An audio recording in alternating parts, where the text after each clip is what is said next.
Welcome back. In this lecture, we will continue the discussion which we were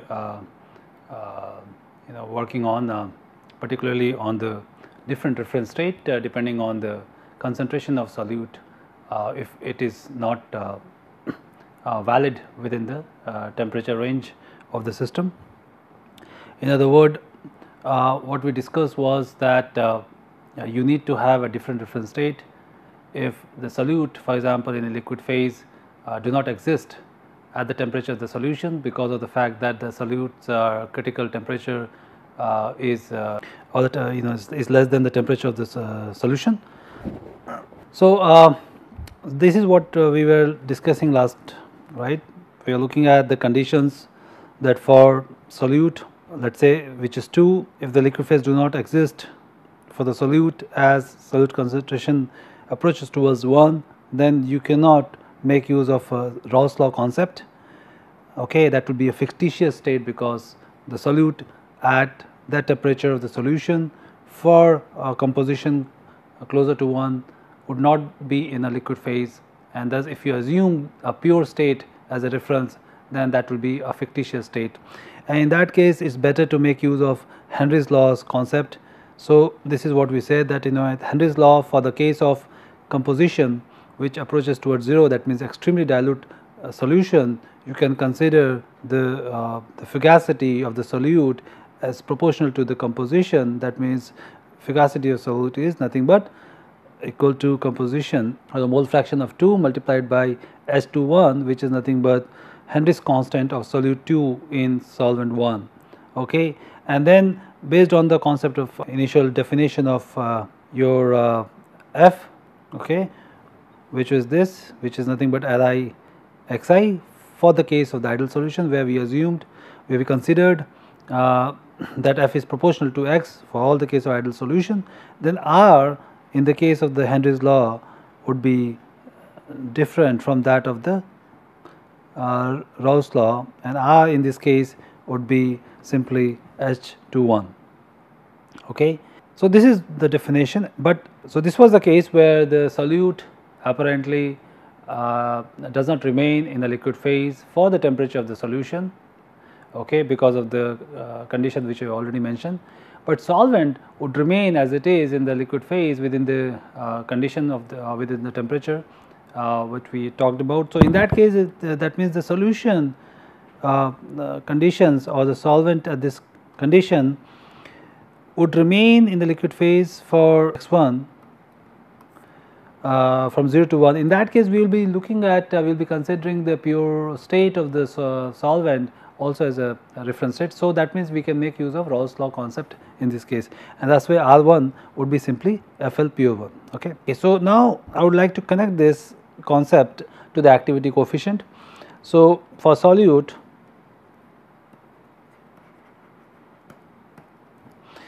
activity would be F2 x2 H21, okay, F2 divided by the corresponding F for the pure limiting case ideal solution. So that will be your x2 H21. What would be for the case of solvent? Solvent will be the same as we talked about earlier. So solvent will remain the same,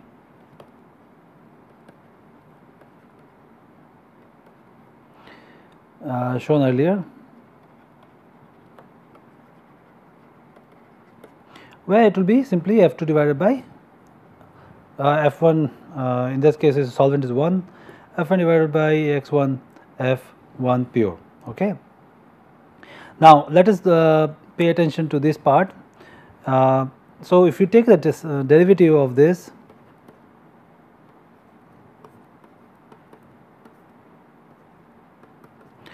then we know this is defined by, okay. Now since here we will be considering the reference of the solution ideal solution for the case of gamma 2 would not be the case as we have to consider for the Raoult's law concept. So this will be your S2 bar minus S2 bar infinity. Okay. Now considering that we are looking at the reference as a partial molar enthalpy of solute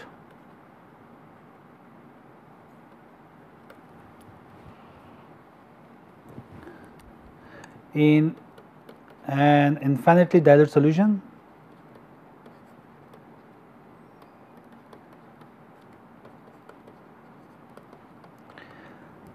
So, in order to distinguish this from the earlier definition of the Raoult's law concept, where we consider simply the pure solution, where it was simply H0. So, in order to distinguish from that definition, we are going to put this as star, which indicates that this is with reference to the dilute solution, okay, compared to the pure solvent, okay, or pure fluid. So, for the case of the pure fluid as a reference, we will be making use of the earlier definition, that will be from the Raoult's law sense of application. Whereas, if we consider dilute solution, then this will be Henry's law, based on Henry's law concept, but then we will be trying to distinguish this with a star in order to differentiate with other definition.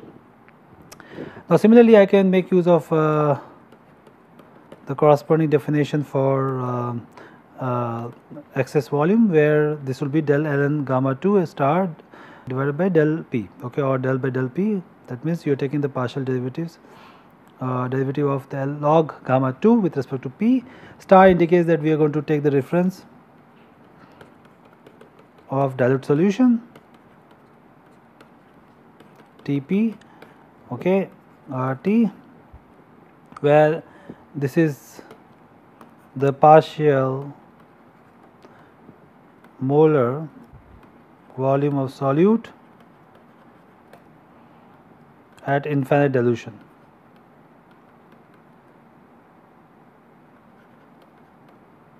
Okay. So, note that this S2 infinity is nothing but limit x2 goes to 0, S2 bar Tpx, and similarly V2 infinity is limit V2 bar Tpx. Okay. So, this is the case for the solute which is in a extremely usually dilute conditions, but the more important thing is that at that temperature the pure solute in liquid phase is non-existent. We should remember is about Gibbs-Duhem equation, okay, which tells us that summation xi d I is a 0, and this we can write also in the access property d I e I e x is equal to 0. Okay. Now, we often use in two ways. So, often we use this expression in two ways.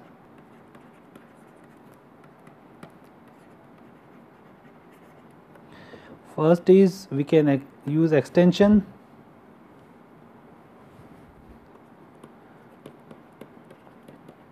of available data or available experimental data, okay, such that we can connect using this we can evaluate the other expressions.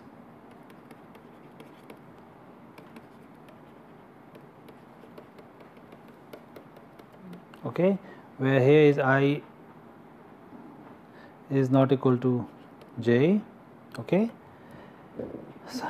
But most commonly we use this expression to check the experimental data. In other words, we check the consistency check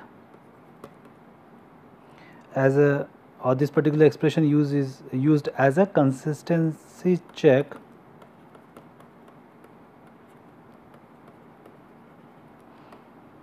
on experimental data. Okay. So, if you replace E by G, okay, then this will be xi d gi x here, this one, and we can rewrite this expression as xi d and then gamma I is equal to 1 to m equal to 0 at constant T and P.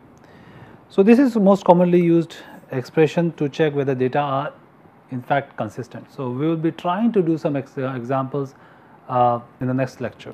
Okay. Okay, so now let me again go back to the activity coefficient which we have evaluated depending on two conditions. One, the solute was considered with reference to the Henry's law sense, and solvent in the sense of Raoult's law. So, let us look at how do you try to correlate this, understand this a bit more in detail. So, we call this as normalization of activity coefficient.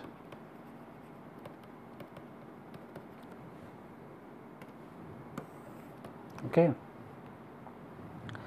Now, considering this, we are using gamma, which is activity. It can be normalized in two different ways.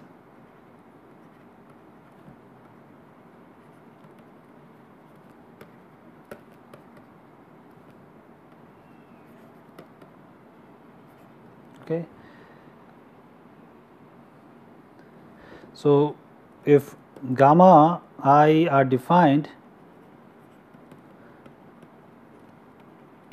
so with respect to an ideal solution,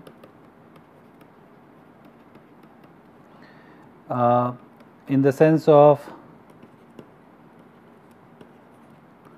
Raoult's law, in other words, gamma I goes to 1 as xi equal to 1. So, if we are using this, then both the solvent and solute, or because this will hold for both solvent and solute, then normalization in such case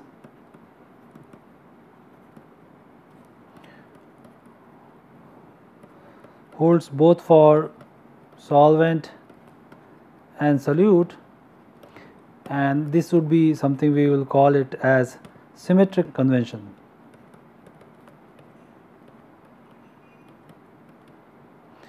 The problem comes in when you have asymmetric convention. In other words, that if gamma I is defined with respect to ideal dilute solution. Now, in that case, we already have discussed that gamma 1, which is a solvent, goes to 1 as x1 goes to 1, and gamma 2 star goes to 1 as x2 goes to 0. Okay, so this is your solvent and this is your solute. So, this aspect or this particular case would be unsymmetric. Okay. So, remember that star is to indicate that this is with reference to the dilute solution for the case of solute. Okay. So, let us first connect this thing to activity coefficient gamma 2. If you had used the Raoult's law concept, then this would have been simply like this, okay, where gamma 2 goes to 1 as x2 goes to 0. So, this is the basically Raoult's law concept. On the other hand, for the ideal dilute solution as a reference, this will be f2 x2 s2 1. That means gamma 2 star goes to 1 as x2 goes to 0, or in other words, gamma 2 1 is limit x2 goes to 0 f2 by x2. So, this is based on the Henry's law. That means this is for the symmetric convention, this is unsymmetric or asymmetric convention. So, I can actually draw now this function. So, let me try to draw.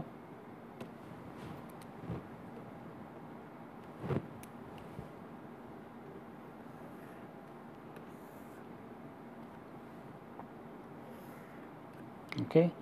So, this is your f2 as a function of x2, all right. So, let us say this is your this is the data we have, okay.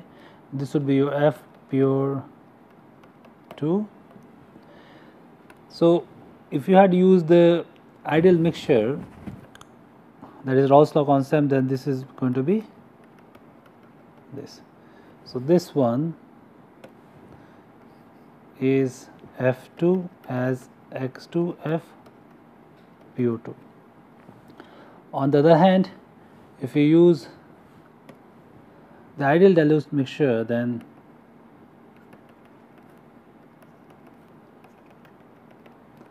this will be your H21, and this expression is F2 H21 X2. Okay. So, this is how it looks like when you use different conventions here. So, how do you correlate gamma 2 with respect to gamma 2 star or vice versa? So, let us try to now connect these two. So, let us try to first take the, we divide it, this expression gamma 2 which we have written here, okay, these two.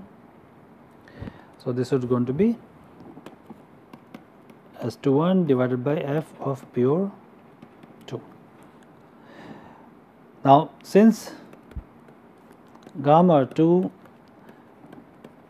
goes to 1 for the case of x2 approaches to 0, in that case your limit gamma 2 by gamma 2 star x2 approaches to 0 is nothing but gamma 2, and that's going to be S21 divided by f of pure 2.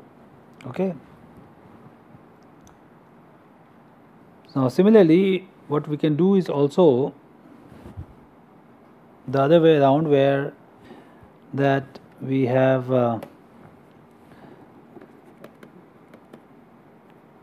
gamma 2 star divided by gamma 2, and we consider limit of x2 goes to 1, in that case is gamma 2 star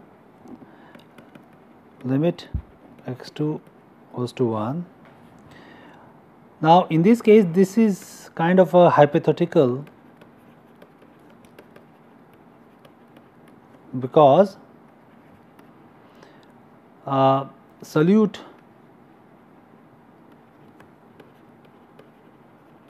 cannot exist, right, as pure liquid at the temperature of the solution. Okay. So, this is more actually useful. The purpose of this exercise was to compare these two expressions and to appreciate the reason for why we had to take different reference state, and you can connect this, you can normalize it with respect to each other if you want. But of course, for the case of this, when x2 approaches 1, this would become a hypothetical state. Okay. Okay, now let me move forward and now focus on activity coefficient calculations from access property of a binary mixtures. So, let us now focus on activity coefficient from access function. Okay, and here we will be looking at only binary mixtures. Okay. Okay, so let us consider for a constant temperature or fixed T, we will be looking at EX, or we will be looking at GX as GX function of P and X, pressure and composition. Now, considering low pressure to moderate pressure, okay, and well removed from the critical point, okay, we can approximate this as simply Gx as a function of composition. So, what we are saying is that this at this condition, this will be independent of pressure, which essentially means Vi Ex is approximately 0. Okay. Now we will be considering a binary liquid mixture. So consider a binary liquid mixture, okay, such that both the components exist as liquid phase at T and P of mixture. Okay. So they can exist, that means essentially we can consider pure liquid as a standard state. Okay. So in that case we can make use of gamma in the sense of Raoult's law, and that means gamma measures deviation from the Raoult's law identity or from the Raoult's law ideality.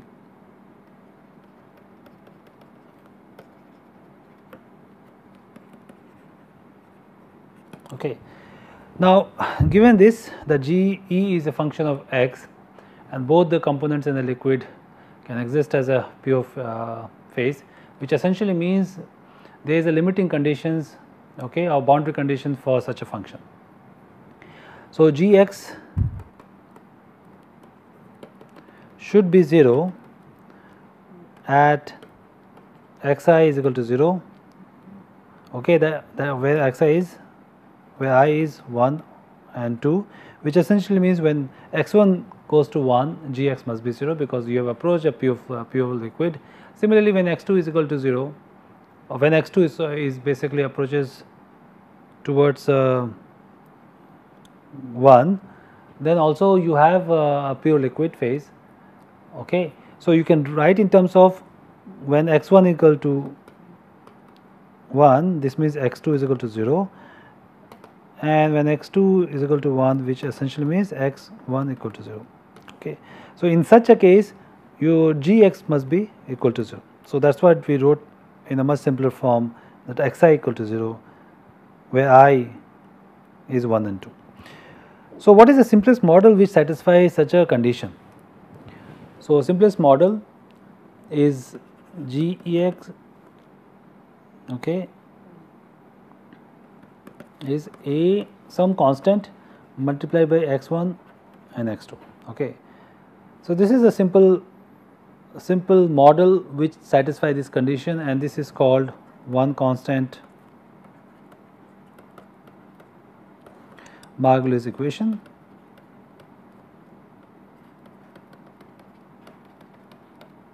Okay. So one constant or two suffix. Okay. So in this what is A? A is some constant which is basically a function of temperature, and it has a unit of energy.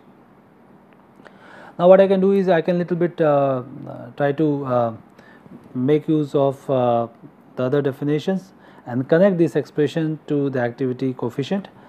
So we know that RT ln gamma I is Gix, right, which is nothing but del G x divided by del Ni at a constant Tp, and all other and J is constant, right. Now I can write this expression also in terms of molar excess gives free energy G x and multiply the total number of moles. Okay.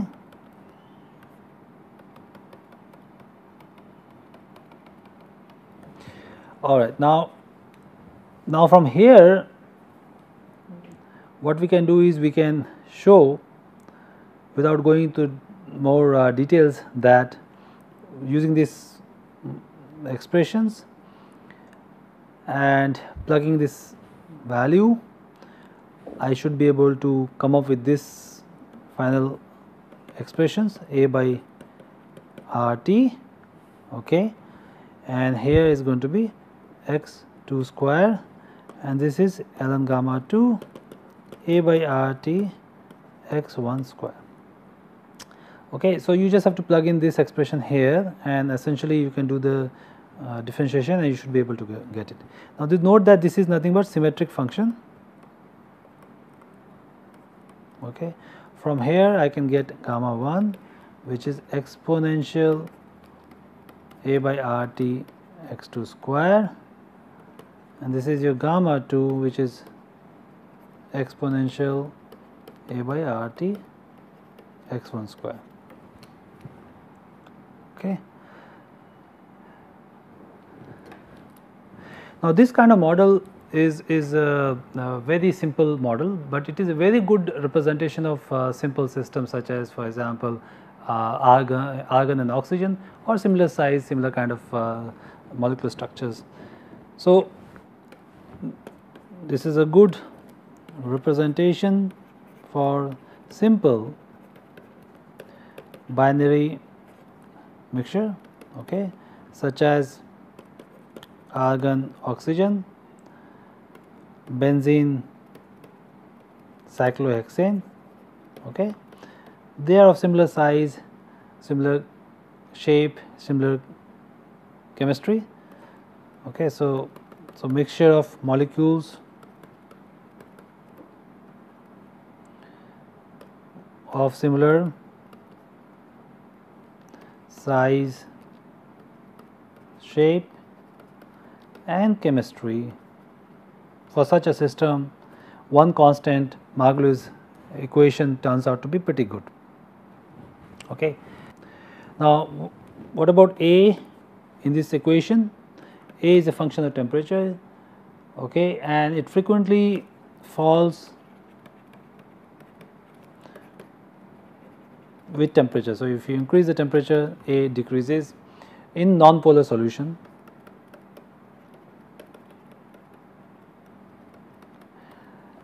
So, now let me just try to draw this function. Let us assume that A is greater than 0, and this is your gamma I as a function of x1. So, since there is a limiting case, so the gamma 2 will be like this, gamma 1 will be like this, because it is symmetric. So, this will be 1, this will be 1 for gamma 1, and this will be gamma 2. Now, you can also write this Gex by RT, which will be, if you look at the expression, this will be your summation xi ln gamma I is going to be x1 ln gamma 1 plus x2 ln gamma 2, and you can draw that also after replacing this, because this is nothing but A by RT x2 square, and this is your A by RT x1 square. Okay, so thus you can come up with an expression where you can plot such a value here, and this would turn out to be something like this, okay, from 0 to 1. So, this is for very simple case. All right. Now, there is another thing which you can come up with this one constant Margulis equation, gamma I infinity, which is the limit gamma I xi goes to 0. It will be same for both the solvent and solute. Okay. So, in other words, gamma 1 infinity is gamma 2 infinity. So, note that here the value of A can be greater than 0 or less than 0, but here for this representation we have considered A greater than 0. Okay. Now, in practice, such mixtures what we have looked into are very rare. The majority of the mixtures in solutions are very complex, and in that case we must consider different kind of models which are more in number of parameters, which captures different kind of interactions such as hydrogen bond and dissimilarity in the shape and size and so forth. So, I will be looking into that. I will be describing those kind of equations, those kind of models in the next lecture, okay, along with some examples. So, that will be the this will be the end of the lecture. So, I will see you next week.